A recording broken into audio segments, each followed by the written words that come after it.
Eləmək üçün belə deyil.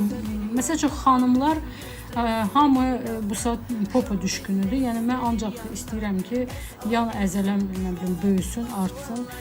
Burada xanımlara demək istəyirəm ki, tək yan əzələni işləməklə deyil. Yan əzələni ümumiyyətlə aktiv etmək, yəni onu böyütmək çox çətin məsələdir. Çünki orada 6 dənə əzələ var. Yəni 3 dənə bu hissədə, 3 dənə də bu hissədə.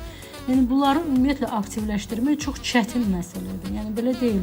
Mən bir dənə yan əzələni işləyəcəm, söməndə yan əzələ olacaq. Yəni elə olmur. Yəni ümumiyyətlə forma, qarmoniya olsun deyə sinə də işlənməlidir. Çiyinlər də, biceps də, triceps də, arxa əzələ ayağın, qabaq əzələ ayağın, qarın əzələləri, yəni hamısı işləməlidir ki, siz yan əzələni işləyəndə sizin ümumiyyətlə gücünüz olur.